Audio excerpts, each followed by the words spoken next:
નમસ્કાર, પ્રણામ, સ્વાગત છે તમારું અમારી યુટ્યુબ ચેનલમાં। મિત્રો, આપણી આજની કહાની છે નાલાયક દીકરાએ તેના પિતાને મારી નાખવાનું કાવતરું કર્યું। ત્યારે તેની સંસ્કારી વહુએ તેના પતિને એવો પાઠ ભણાવ્યો કે સાંભળીને તમારા પણ હોશ ઉડી જશે। તો મિત્રો, આપણે આજની કહાની એક પારિવારિક કહાની છે અને ખૂબ જ સમજવા લાયક અને વિચારવા લાયક કહાની બનવાની છે।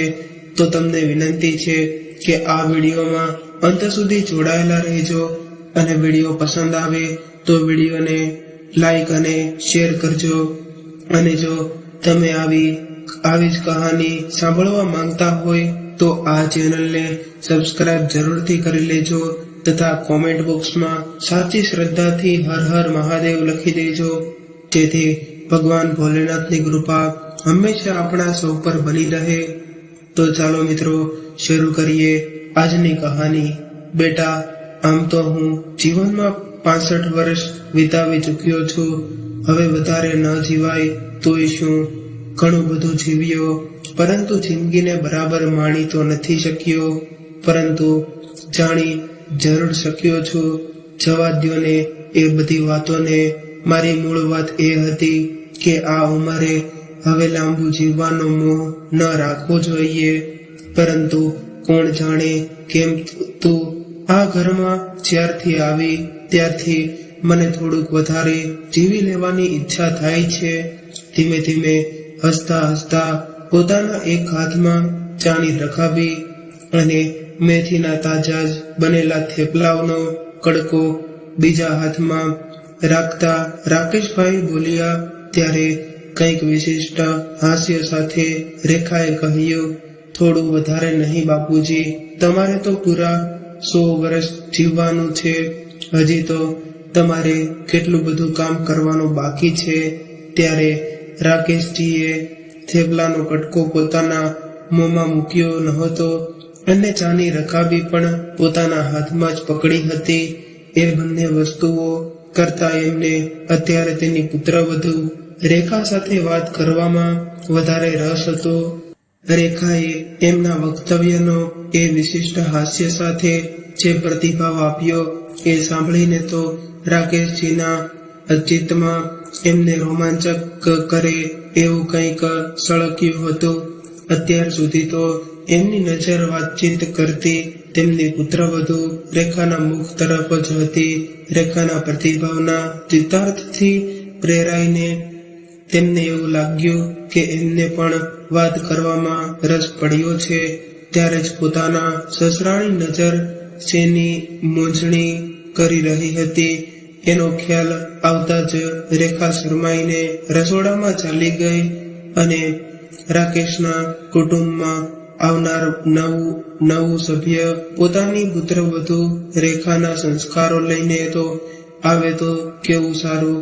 આ કાંટા અને ઝાંખરાના રણ જેવા ઘરમાં બહારથી આવનાર રેખા લીલોછમ રણદ્રીપ બનીને આવી હતી। એના દ્વારા જ ઘરની શૃંખલાને સંવેદનહીન હવાને સંસ્કાર અને મમતાની શીતળ લહેરોથી બદલી નાખે એવી વધુ એક વ્યક્તિના આગમનનો અણસાર રાકેશને સંભળાવા લાગ્યો હતો। ઉતાવળ ના કરશો, બીજું થેપલું લાવું છું, હજી બીજી ચા પણ છે, રેખા રસોડામાંથી જ બોલી। ત્યારે રાકેશાનું મન હર્ષથી પુલકિત થઈ ગયું અને રેખાના હાવભાવ પરથી જ તેમણે પોતે કરેલું નિદાન સાચું હોવાનું અનુમાન રાકેશે કરી લીધું હતું। રેખાને પુત્રવધુના રૂપમાં એ ઘરમાં આવ્યાને 3જું વર્ષ ચાલતું હતું। એ પહેલા તો આખી જિંદગી ઉપેક્ષા અને કઠણાઈઓને વેઠતા રાકેશે જીવન પ્રત્યેનો મોહ ગુમાવી દીધો હતો। જાદુ જીવવાની હવે તેમને જરાય અસંભા નહોતી અને વિદાય વેળા આવે એ પહેલા એમના એક દીકરાના લગ્નની જવાબદારી પતી જાય તો સારું, એટલી જ ચિંતા સાથે એમણે દિવસો પસાર કર્યા હતા। દીકરાનું લગ્ન થઈ જાય એ નિરાત અનુભવવા લાગ્યા હતા. કેવી નિરાત, સુખ શાંતિથી જીવવાની. ના રે ના, એ નિરાત તો મૃત્યુની પ્રતીક્ષાની હતી અને જલ્દી ઉપડી જવાની એમણે માનસિક તૈયારી પણ કરી લીધી હતી. એટલે જ તેમને કોઈ બીમારી આવી જાય તો પણ દવા કે ડોક્ટરની પળો જળમાં એ પડવા નહોતા માંગતા. હવે દવા ડોક્ટરની શું જરૂર છે? આ દુનિયા છોડીને જ્યાં જવું છે ત્યાં જવાના માર્ગમાં દવાને ડોક્ટરનો અવરોધ શા માટે? માંદગી તો મને રસ્તો દેખાડીને ઠેઠ પહોંચાડવામાં આવે છે. તેની મદદને તો મારે ઉત્સ્કૃત થઈને આવકારવી જોઈએ. રાકેશે આવું મનથી મક્કમ વલણ બનાવી લીધું હતું. કેવા કેવા અનુભવો કર્યા. તેથી જિંદગીમાં અનુભવોની હારમાળાનો તાજો જ અનુભવ જાણે તેમના નિર્ધારમાં વધુ બળ પૂરી પાડી ગયો હતો. બાપુજી, મને તમે મોટેથી ખાંસી ખાતા રહો છો, એ અમારી ઊંઘ બગાડો છો. ડોક્ટરને ત્યાં જઈ આવતા હો તો એટલું નથી ચાલતું તમારાથી. બહાર જતા રાકેશે ટકોર કરી. રાકેશની ખાંસી ઉધરસ વધી ગઈ હતી અને દીકરા તરીકે માંદા બાપને ડોક્ટર પાસે લઈ જવાની પોતાની ફરજ હોવી જોઈએ એવી નિસ્બત તો એ ટકોરમાં ક્યારેય અંશ પણ નહોતો દેખાતો. રેખાએ તેની નોંધ લીધી હતી અને રેખાને રાકેશજીનું આવું વર્તન બિલકુલ ગમ્યું ન હતું. પરંતુ એ કંઈ બોલે એ પહેલા તો તેના પિતાની ઉધરસ પ્રત્યે પોતાની ચીડ દેખાવીને એ બહાર નીકળી ગયો હતો. હા ભાઈ, શું કરું? આવું તો હવે થવાનું જ છે ને. ઘડપણ છે, હવે જલ્દી અંત આવી જશે. પછી તમારે નિરાંતે આજનું રાતથી હું બહાર પરસાળમાં ખાટલો નાખી દઈશ, એટલે તમને અડચણ નહીં પડે. તમે બારનો બંધ કરી દેજો. જતા રાકેશજીના કાનને પોતાના આવા જવાબથી જાણે રાકેશને સાત્વતતા મળી હોય એવું લાગ્યું. બાપુજી, તમારે પળસારમાં નથી સુવાનું. ખુલ્લી પળસારમાં તો ઠંડી હવા લાગે છે એટલે તબિયત વધારે બગડે.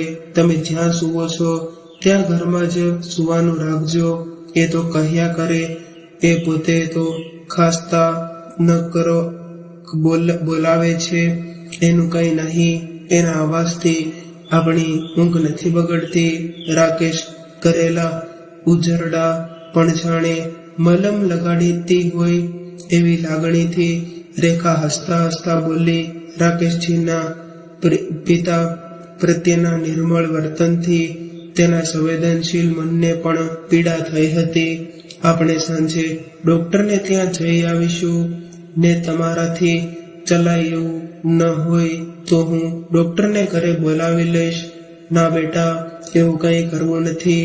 હવે આવું બધું તો ચાલ્યા જ કરવાનું છે. એમાં વળી દવાને ડોક્ટરને એ ના, એવું નહીં ચાલે. તમારે જલ્દી સાજા થઈ જવાનું છે.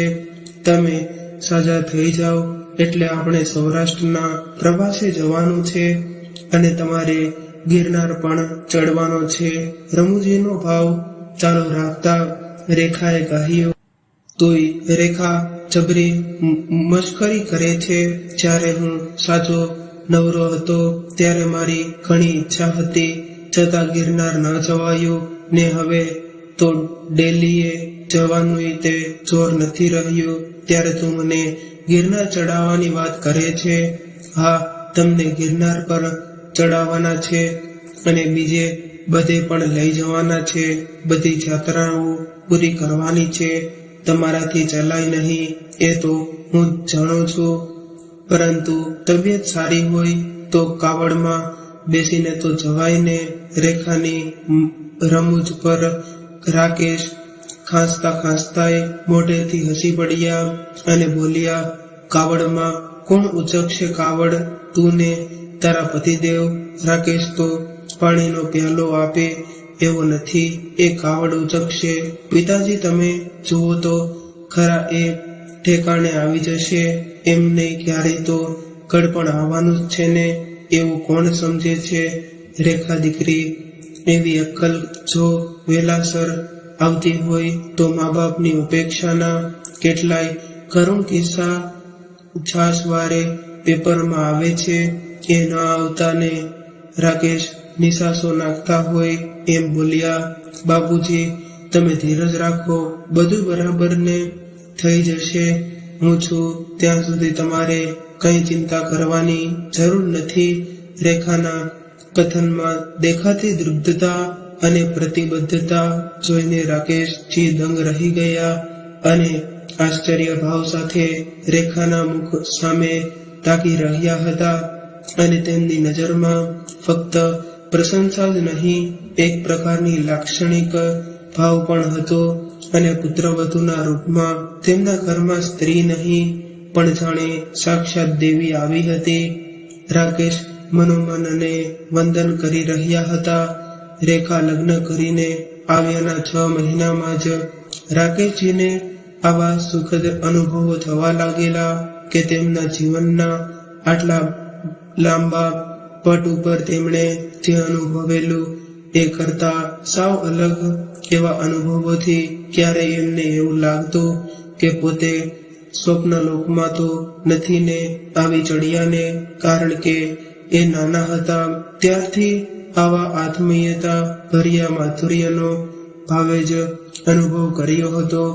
રેખાના વર્તનમાં કૌટુંબિક વ્યવહારનું માત્ર ઔપચારિક ફરજબાજ નથી પણ એના અંતમ સુદૃઢનો સ્પર્શ જ વધારે છે.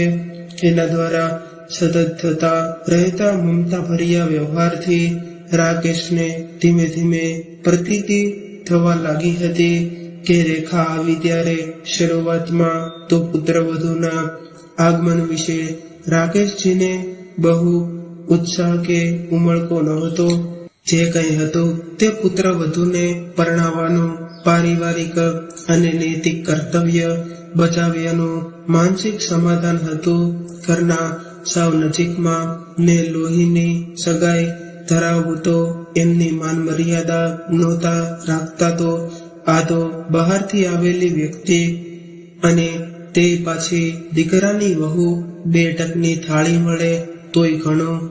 શરૂમાં તો શિવલાલનું આવું અવિશ્વાસ ભર્યું, દૂધના દાઝેલા જેવું અને સાવચેતી ભર્યું વલણ હતું. પુત્રવધુઓ એટલે દીકરાને એના મા બાપ પાસેથી છીનવી લેનારી બહારથી આવેલી લૂંટાણીઓ એવું મંદિરના બાકડે સાથે બેસતા એના મિત્ર મંગળાભાઈએ જણાવેલું.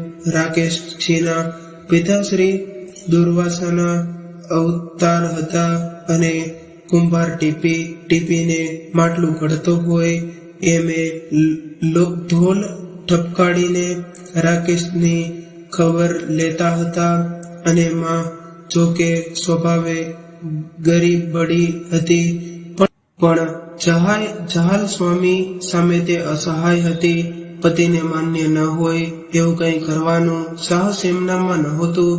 એને રાકેશની માયા હતી પણ ક્રોધી અને વૃક્ષપતિના ગ્રંથિ એ ઘણું ખરું અવ્યક્ત જ રહેતી.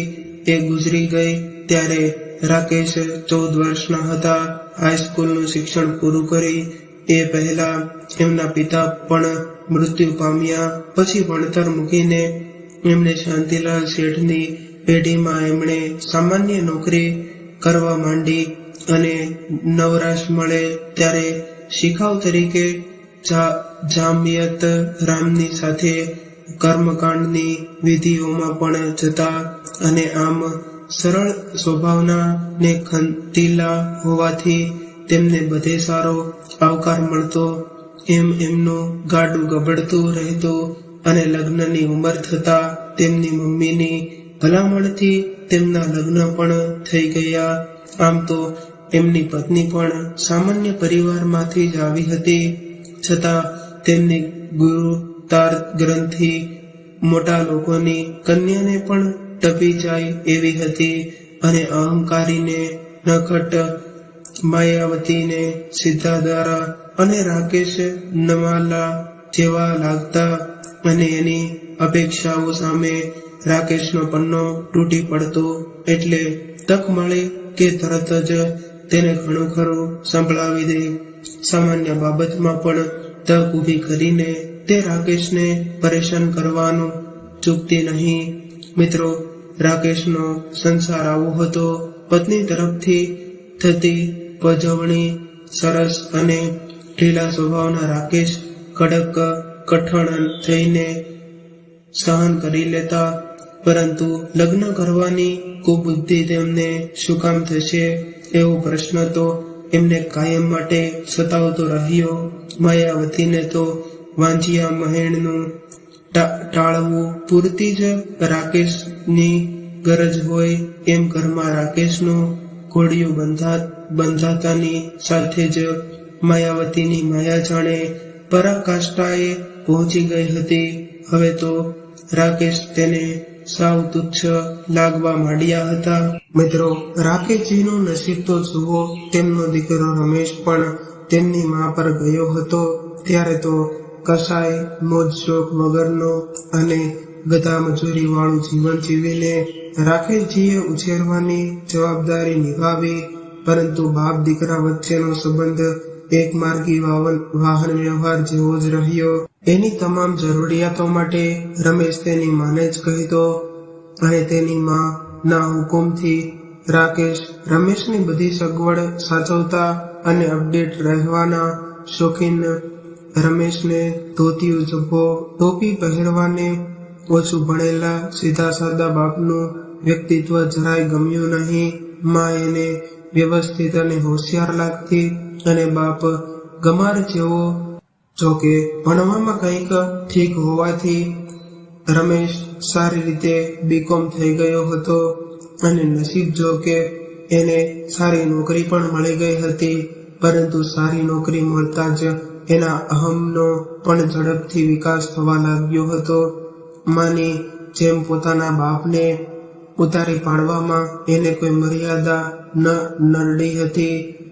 રમેશને નોકરી મળીને થોડા સમયમાં જ તેની માતા માયાવતી ઝેરી મેલેરિયાનો ભોગ બની અને ગુજરી ગઈ.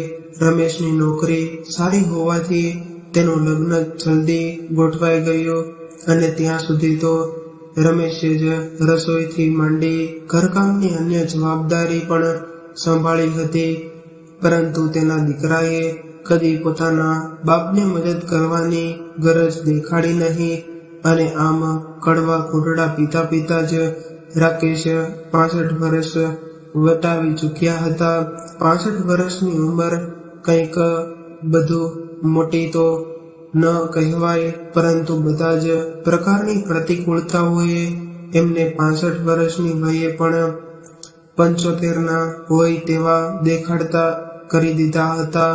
લગ્નની બાબતમાં એમણે જે પણ રસ લીધો તે પણ જાણે એક ઔપચારિકતા પતાવતા હોય એમ જ કોઈ પણ પ્રકારના અંતરરસ વગર જીવનના સંઘર્ષમય અને ઉપેક્ષા ભર્યા અનુભવોએ તેમના મનમાં એટલી હદે કડવાશ ભરી દીધી હતી કે ઘરમાં પુત્રવધુ આવતા અત્યાર સુધી થયેલા અનુભવો કરતા કોઈ જુદો અનુભવ થશે એવી આશા તેમના મનમાં જન્મી જ ન હતી.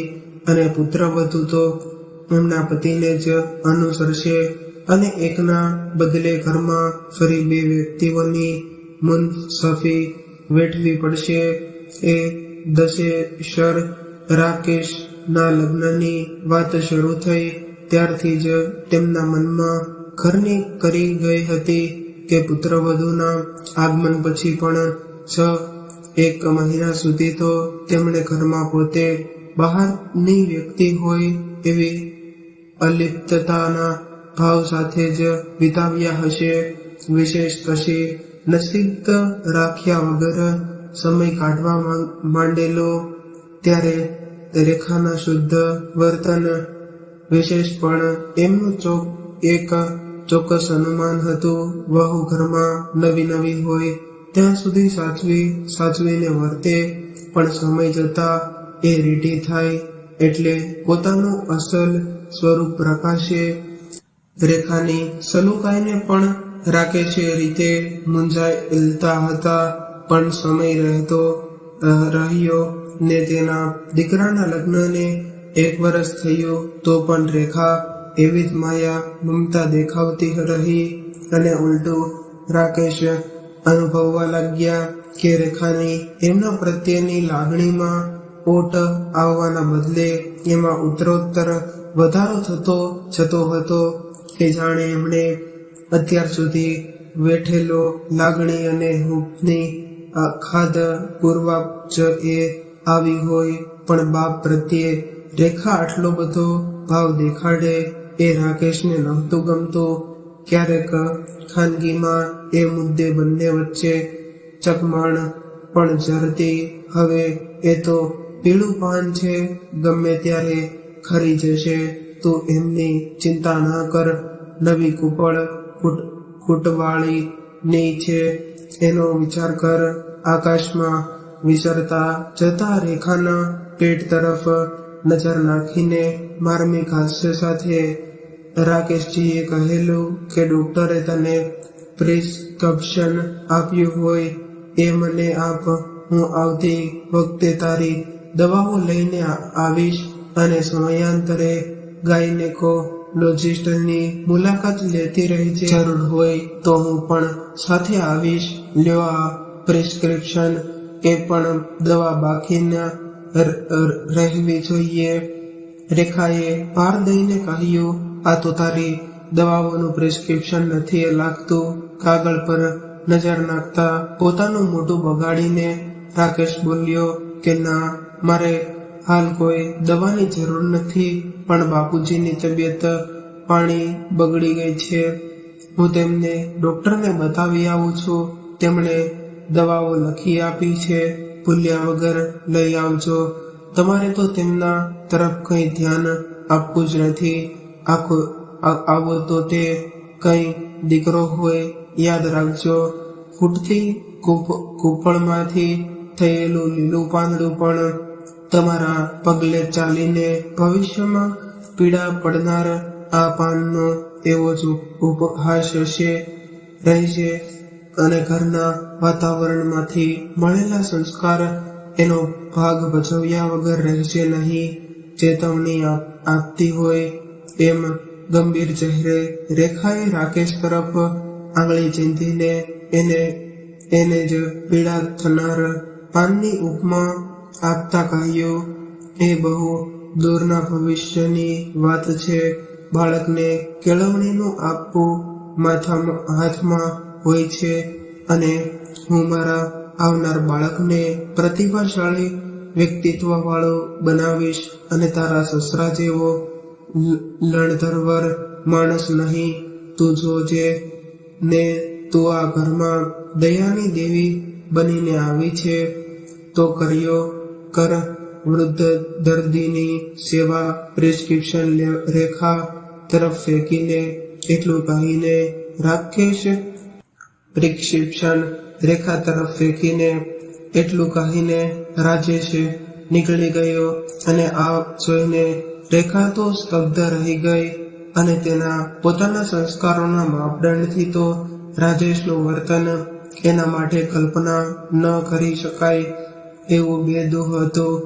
અને આ જોઈને રેખાની આંખમાંથી આંસુ સરી પડ્યા, અને સગા અસહાય બાપ પ્રત્યે આટલી નિરુષ્ટતા જોઈને જાણે રેખાને પ્રચંડ આઘાત લાગ્યો હોય એમ તે ઘડીભર સુનમુન થઈ ગઈ.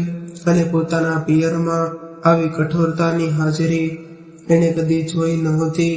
બાળપણથી જ એ જાણતી આવી હતી કે કુટુંબના બધા જ માણસો સદાય ભેદભાવ વગર પરસ્પર લાગણી અને આદરથી વર્તતા.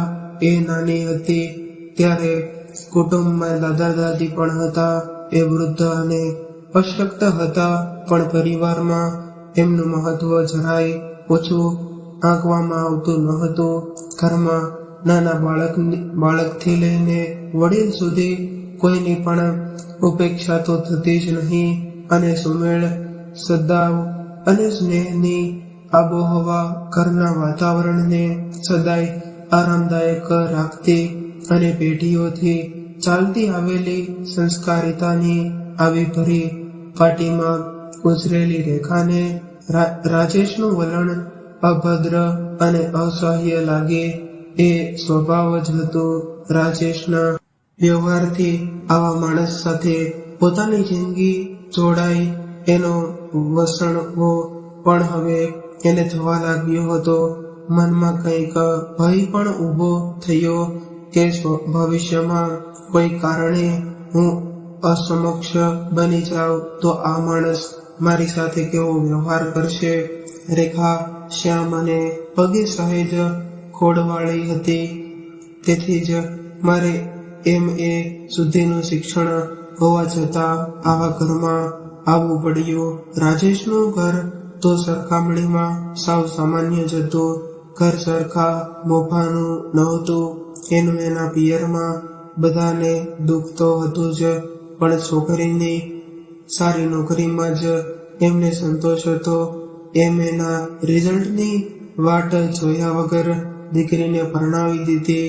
એમનો વાક દીકરી કુંવારી ન રહી જાય એની ચિંતામાં આવેલી તકબા બાપુજી ગુમાવવા નહોતા માંગતા ને એમની ચિંતા દૂર કરવા હું પણ ઉત્સુકતા હતી.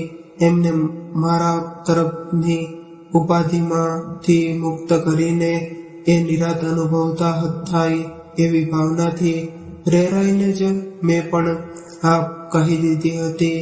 નહીં તો મારે તો લેક્ચરર થવું હતું. BA માં તો સારી ટકાવારી સાથે ફર્સ્ટ ક્લાસ થઈ ગઈ હતી ને MA માં પણ એવું જ સારું પરિણામ આવવાની ખાતરી હતી.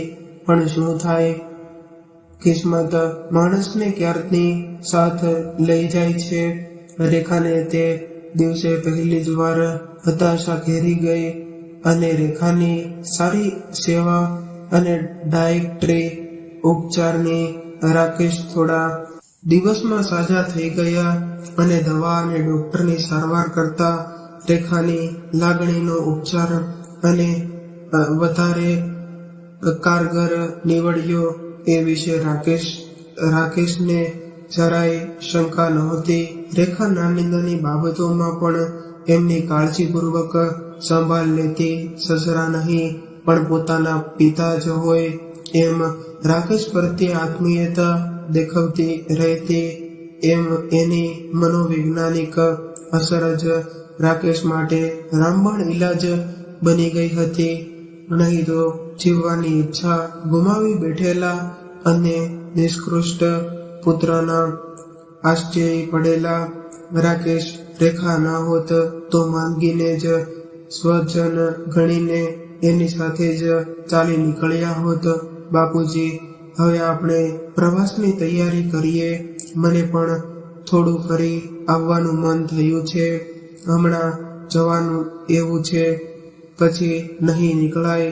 રાકેશ સજા થયા પછી એક દિવસ એમની સાથે હિંચકા પર સાથે બેસતા રેખાએ શરમાતા સૂચન કર્યું. ત્યારે રાકેશ હસ્યા એટલે રેખા તરત જ બોલી, હમણાં તમારી તબિયત સારી છે ને, હવામાન પણ અનુકૂળ છે, માટે કહું છું.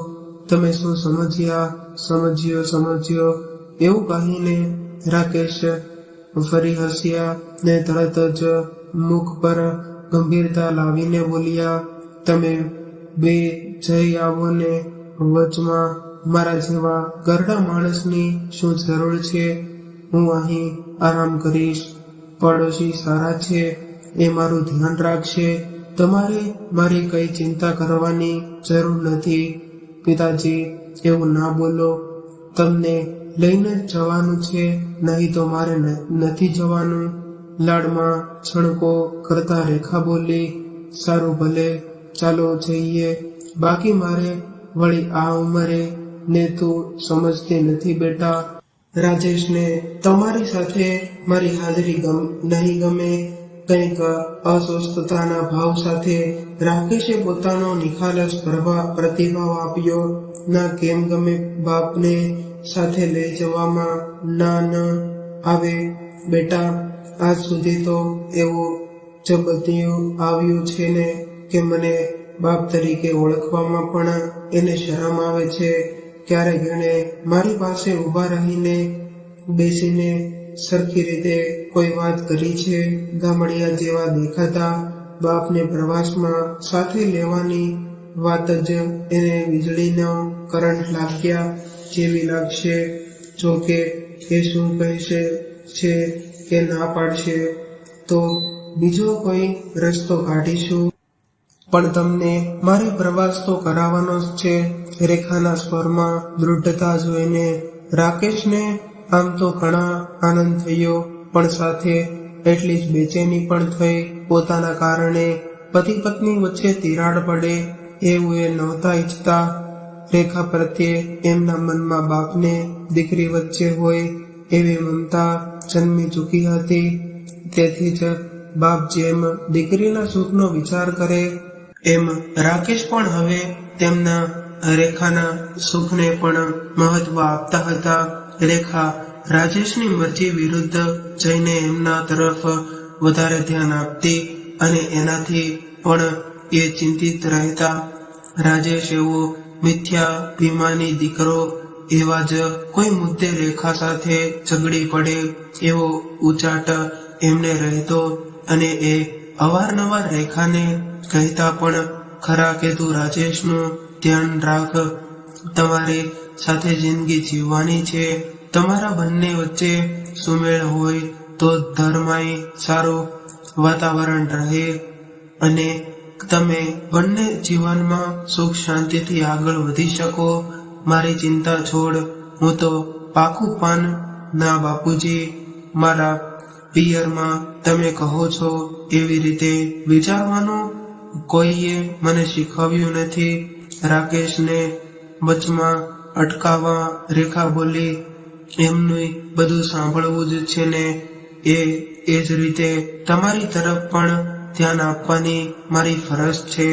તમે આવો નકામો બળાપો કરવાનું છોડી દો તો તમારી તબિયત પણ સારી રહે. કંઈક મીઠા ઠપકા રૂપમાં જ રેખાની આવી પ્રતિક્રિયા આપતી. રાત્રે ભોજન વગેરે પતી ગયા પછી નિરાંત મળતા રેખાએ રાજેશ આગળ પ્રવાસની વાત કાઢી, પણ ઘરડા ઘરમાંથી એકાદ બેને દત્તક બાપ તરીકે લઈ આવજે, તને એ વગર ચેન નહીં પડે. રાજેશના રોષની માત્રા વધતી જતી હતી. ભણેલી ગણેલી તારા જેવી યુવતી આવું જૂનવાણી માણસ ધરાવતી હોય એ હું કલ્પી ન શક્યો. તું એમને લઈને જઈ આવ પ્રવાસે, મારે નથી આવવું. ગુસ્સામાં રાજેશ ઉભો થઈ ગયો ને ચંપલ પહેરી પાનના ગલ્લા તરફ ચાલી નીકળ્યો. પણ એમને લઈ જવા પડશે, એમને ગિરનારના દર્શન કરાવવાના છે. મેં બાધા રાખેલી છે. બાપુજીની પ્રસન્નતાથી આપણને એના સારા આશીર્વાદ પણ મળશે. વડીલોના આશીર્વાદ. તું આખી જિંદગી એ જ કામ કર્યા કરજે. ડોસાને રસ્તામાં કંઈ થઈ જાય એટલે આપણી તો બધી મજા જ બગડી જાય ને. મને આપણા જેવા યુવાન નવપરિણીત દંપતી વચ્ચે આવા વૃદ્ધ માણસની અડચણ શું કરવા જોઈએ? તને ખરા તુક્કા સૂજે. અને રાજેશ ચીડાઈને બોલ્યો. રાજેશના ચહેરાનો ભાવ ક્ષણભરમાં જ બદલાઈ ગયો અને બોલ્યો કે એમની હવે પ્રવાસ કરવાની ઉંમર છે, તબિયતના કોઈ ઠેકાણા નથી અને પ્રવાસ કરવો છે. રાજેશ રમૂજમાં બોલ્યો, હું તેની વાત નથી કરતી. સહેજ છેડાઈને રેખા વચમાં જ બોલી, 3 એટલે હું તમને બાપુજી જઈને મારી પણ ઈચ્છા છે કે આપણે બંને થોડું ફરી આવીએ હમણાં થોડા વખત. તેથી જ બહાર નીકળવામાં વાંધો નહીં આવે. હવામાન પણ અનુકૂળ છે. રેખાના સૂચન પર ઉત્સાહ દાખવવામાં રાજેશે હકારાત્મક વલણ બતાવ્યો. 2 નહીં, આપણે 3 રેખાના ઉદર તરફ નજર નાખીને રાજેશે કહ્યું. ત્યારે રેખા અવાક બનીને જોતી જ રહી ગઈ. જન્મદાતા પ્રત્યે સંતાનનો આવો નિપુર્ણ વ્યવહાર હોય એ રેખા માટે કલ્પનાતીય હતું. જેવું વર્તન રાજેશના પિતા સાથે કરે છે એવું જે અન્ય કોઈ સાથે પણ કરી શકે છે.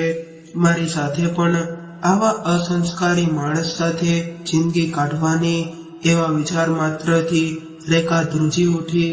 2 દિવસમાં જ બધી તૈયારી કરીને રેખા સસરા રાકેશને લઈને પ્રવાસે ઉપડી ગઈ અને રાકેશ આનાકાની કરતા રહ્યા. પણ રેખાની લાગણી આગળ એમને છેવટે નમવું પડ્યું. રાજેશની નારાજગીને કારણે કુટુંબને ખાસ તો રાજેશ અને રેખાના જીવનમાં બંનેના વ્યક્તિત્વ અને અહમની અથડામણમાંથી કોઈ ઉત્પાત ઉભો થવાનો એમને ડર હતો.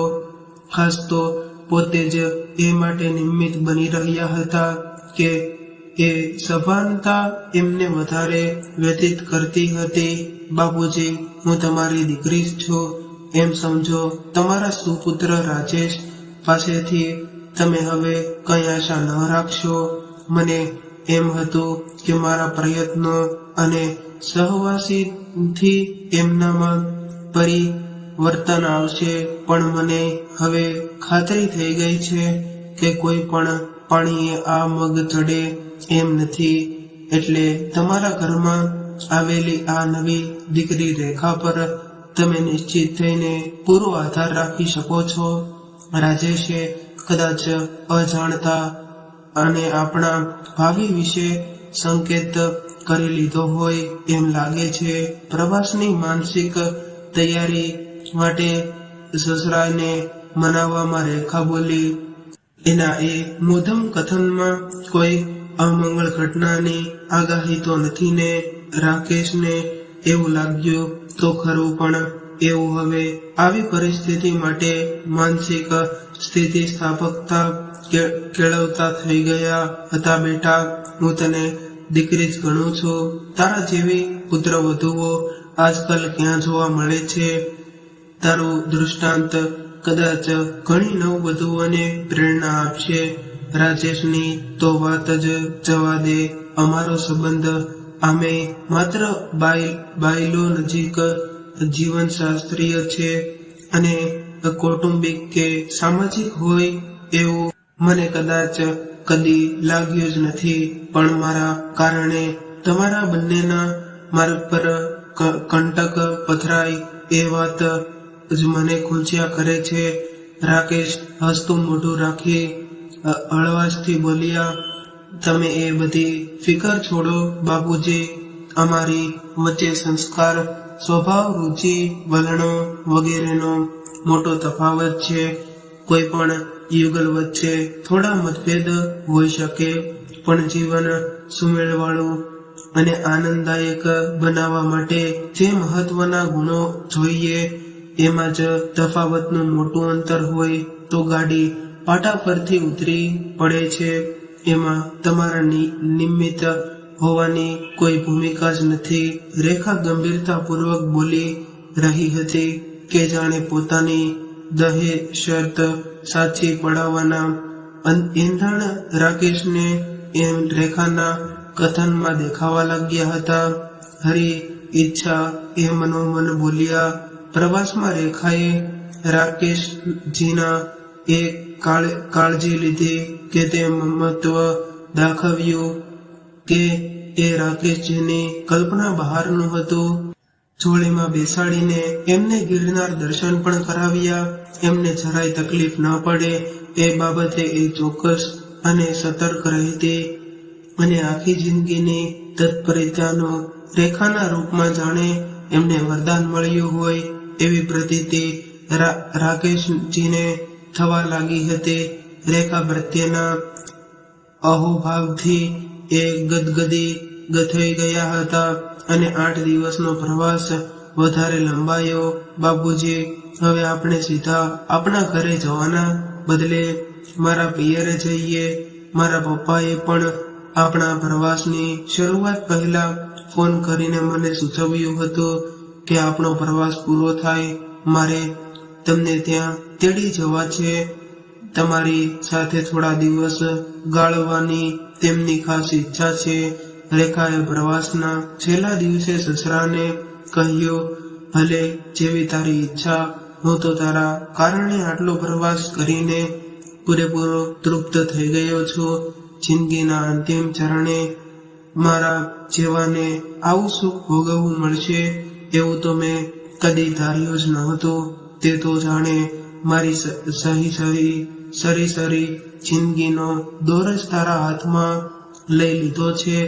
ઈશ્વર તો માત્ર સાક્ષી બનીને દૂરથી જોતા હશે.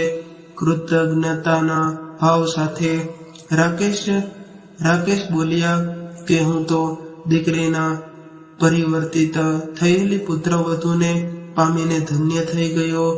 મૃત્યુ જ્યારે આવે ત્યારે ખરું, પણ મારી અમી છાયામાં મારું મૃત્યુ પણ સુખદ હશે એ વિશે હવે મને જરાય શંકા નથી. ભાવાવેશથી ભીની થયેલી આંખો લૂછતા રાકેશજી બોલ્યા, એક સૂચન કરો દીકરી, છાપામાં મારી મરણ નોંધ છપાવે તો દુઃખદ અવસાન નહીં પણ સુખદ અવસાન એવું જાહેરાતમાં મથાળું લખાવજે. રાકેશની રમૂજ પર બંને એક સાથે જ મોટેથી હસી પડ્યા. રાકેશજીની મરણાસન્ન થયેલી વિનોદ મૂર્તિ પુનર્જીવિત પામી રહી હતી અને એ જોઈને રેખાને આનંદ થયો. પોતાની માવજતની સાર્થકતાનો એ સંતોષ હતો અને રાકેશ વેવાણને મળીને ખુશ થઈ ગયા. માયાવતી અને રાજેશ દ્વારા થતી રહેલી ઉપેક્ષાની રાકેશમાં એક પ્રકારની લઘુતા ગ્રંથિ બંધાઈ રહી હતી અને એ કારણે એ ઘણો સંકોચ અને ક્ષોભ અનુભવતા હતા. પરંતુ રેખાના પિયરમાં એમને જે નિખાલસતા, સરદયતા અને સરળતા અને સહજ વ્યવહાર જોવા મળ્યા એનાથી એમનામાં પણ જાણે નવો આત્મવિશ્વાસ પ્રગટવા લાગ્યો અને રાકેશ ધીમે ધીમે મોકળાશ અનુભવવા લાગ્યા હતા. પ્રવાસ પૂરો થવાનો હતો એ દિવસે રેખાને રાકેશ ઘરે પાછા કર્યા નહીં. એટલે બીજા દિવસે રાજેશે ફોન કર્યો. શું થયું? જતા તો શુકન સારા થયા હશે, વળતા અપશુકન નડ્યા કે શું? ક્યાં અટવાઈ પડ્યા છો? પરણીને આવી ત્યારે સાંસારિક જીવનનું સુખ માણવા ઉપરાંત એક આદર્શ ગૃહિણી બનવાના પણ રેખાને કોડ હતા. એ સુશિક્ષિત અને પુણિત તો હતી જ ને બધે આવકાર મળે એવી સર્વપ્રેમ તાલીમ તો એને પિયરમાંથી જ મળી હતી. એના લક્ષ્ય પ્રમાણે વર્ણવાનું એણે સાસરીમાં આવતા જ શરૂ કરી દીધો હતો અને પત્ની તરીકે રાજેશની બધી જ સગવડો સાચવતી અને રાજેશને એ બાબતે નિરાંત થઈ ગઈ હતી. રાજેશ તૂળ મિજાજી હોવા છતાં રેખા કોનેથી એને સાચવી લેતી અને અસંતોષ માટે ભાગ્યે જ કોઈ કારણ આપતી. રેખા જાણે ઘર કરતો પ્રાણ હોય એવું થઈ ગયું હતું. પણ રાજેશ વિના પ્રવાસે જવાનું થયું ત્યારે રાજેશે પોતાના મિજાજ પ્રમાણે કહી દીધેલું કે જાને તારા વગર અહીં કંઈ અટકી પડવાનું નથી ને તારા વગર હું સુકાઈ પણ જવાનો નથી. ખાવા પીવા માટે ઘણી બધી હોટલો છે. ઘરમાં નહીં ફાવે તો હોટલમાં જ રહીશ. પણ રેખા વગર રાજેશને હવે અકળામણ થવા લાગી હતી. ઘરને તે ઘર ને હોટલને તે હોટલ. ઘરની આરેશી હોટલમાં ક્યાંથી મળે? પણ ઘરમાં સ્ત્રી હોવી જોઈએ. સ્ત્રી વગરનું ઘર તો અપૂજ મહાદેવના મંદિર જેવું લાગે અને રાજેશને પણ હવે પોતે અપૂજ મહાદેવ હોવાનો અહેસાસ થવા લાગ્યો હતો. રેખા દ્વારા સચવાતી સગવડ બંધ થતા જ 2 દિવસમાં જ રાજેશની શાન ઠેકાણે આવી ગઈ હતી. પણ બંને મળે પણ ઘરમાં સ્ત્રી હોવી જોઈએ. સ્ત્રી વગરનું ઘર તો અબુજ મહાદેવના મંદિર જેવું લાગે. રાજેશને પણ હવે પોતે અબુજ મહાદેવ હોવાનો અહેસાસ થવા લાગ્યો હતો. રેખા દ્વારા સચવાતી સગવડ બંધ થતા 2 દિવસમાં જ રાજેશની શાન ઠેકાણે આવી ગઈ હતી. પણ બંને પાસે મોબાઈલ ફોન હોવા છતાં રાજેશે એકે વાર ફોન નહોતો કર્યો. અહંકારને નમવા દે તો નહોતો અને રેખા પણ સ્વામીની હતી એટલે રાજેશની પહેલના અભાવમાં એના ફોને પણ મૌન જાળવેલું. પણ નક્કી કર્યા પ્રમાણે રેખા પાછી ન ફરતા રાજેશમાં રહેલો પતિ વિફોર્યો પતિ તરીકે ના પોતાના સર્વસ્વનું ભાન કરવા એણે રેખાને ફોન કર્યો. નારે પાછા વળતા વધારે સારા સુકન થયા. તેથી અને બંને મારા પિયરમાં આવી ગયા. અમે અહીં મજા કરીએ છીએ ને તમે પણ ત્યાં કોઈ સારી હોટલમાં જલસા કરતા હશો ને. રેખા ત્યારે કટાક્ષમાં આવું બોલી. મારી ગેરહાજરી ચાલતી નહીં જ હોય. જો રેખા હું તને કહી દઉં છું કે મારી સાથે સીધી વાત કર. રાજેશ ગરમ થઈને બોલ્યો. પતિ પ્રત્યે મારી કઈ ફરજ ખરી કે નહીં? અઠવાડિયાની મેં તને છૂટ આપી હતી એટલે તું પ્રવાસ પૂરો થતા તારે તરત ઘરે પાછા ફરવું જોઈએ ને. મને પૂછ્યા વગર બારોબાર તારે ત્યાં જવાની શું જરૂર હતી? તારું આવું બેદરકાર વર્તન મને જરાય પરવડે તેમ નથી સમજી. બેજવાબદાર વર્તન. તારા પિતાશ્રી પ્રત્યે તારી જે ફરજ હોવી જોઈએ એ મેં મારા માથે લઈ લીધી. એ બેજવાબદાર વર્તન. રેખાના સ્વરમાં પણ થોડી રોશની અછાંટ આવી ગઈ. એ બધું ડહાપણ મારી સામે રહેવા દે. તું આજે ઘરે આવી જા. રાજેશે પતિ તરીકેના હુકુમના એકાનો ઉપયોગ કરતા રેખાને કહ્યું. અને ન આવવું હોય તો? રાજેશે એ અધૂરા વાક્યમાં ગંભીર ધમકી આપી દીધી કે તો જો રાજેશ, હું પત્ની તરીકેની મારી બધી ફરજ યોગ્ય તરીકે બજાવતી રહું છું, પરંતુ તારે પત્ની એટલે દાસી એવું માનવાની બિલકુલ જરૂર નથી. હું પણ લગ્ન સંબંધમાં એક સરખા દરજ્જાની વ્યક્તિ છું. મારે પણ પોતાની મુનસફરી અને સ્વમાન હોય છે. હું અહીં આવી છું તો થોડા દિવસ રહીશ. બાપુજીને પણ સ્થળ ફેરવીને ને સમો વડિયા વેવાઈના સાનિધ્યની સારું લાગે છે અને અહીંયા તેમની તબિયત વધારે સારી રહે છે. એટલે 2-5 દિવસે અને અમે આવી જઈશું. એ નહીં ચાલે. એમ હોય તો હું ત્યાં જ રહી જા. અને પતિ કરતા સસરાની સગવડ અગવડની વધારે ચિંતા છે. તું વૃદ્ધાશ્રમ ખોલીને ત્યાં જ રહે. 3 સભ્યો તો ઘરના છે અને બીજા પણ શોધી લાવજે. તારા માટે એ જ ઠીક છે. હું મારો વિકલ્પ શોધી લઈશ. તોરમાં મોટા અવાજે રાજેશ બોલતો હતો અને તથાસ્તુ સામેથી એક જ શબ્દ સંભળાયો ને ફોન કપાઈ ગયો. જે કંઈ થયું એનું રાકેશને હવે જરાય દુઃખ નથી. એ જેલ જેવા લાગતા પોતાના ઘરે હવે પાછો ફર્યા નથી અને રેખાની સાથે જ રહે છે. અને રાકેશને સંતાનમાં ફક્ત રાજેશ હતો અને કદાચ આવો દીકરો જ ન હોત તો સારું થાય. અને જિંદગીના છેલ્લા દાવમાં એમણે તેને ખાયો છે, પણ એને ખોવાનો રંજ નહીં. હર્ષને એ જ દાવમાં એમને રેખા મળી છે અને પુત્રવધૂમાંથી દીકરીમાં રૂપાંતર પામેલી અમૃતધરા જેવી રેખાની કુખે જન્મનાર બાળક પણ હવે રાજેશનો મનહૂસ પડછાયો નહીં પડે એ પણ રાકેશ માટે મોટું આશ્વાસન છે. આવનાર બાળકને ઘોડો બનાવીને રમાડવાના દિવસની જ હવે તેમને પ્રતીક્ષા છે અને રેખાનું તથાસ્તુ જાણે તેમના માટે સર્વોત્તમ વરદાન બની ગયું હોય. તો મિત્રો, આ વિશે તમારું શું કહેવું છે તે કોમેન્ટ કરીને જરૂર જણાવજો. કહાની પસંદ આવી હોય તો વિડીયોને લાઈક કરીને તમારા મિત્રો સાથે શેર કરજો અને આવી જ કહાની સાંભળવા માંગતા હોય તો આ ચેનલને જરૂરથી સબસ્ક્રાઇબ કરી લેજો.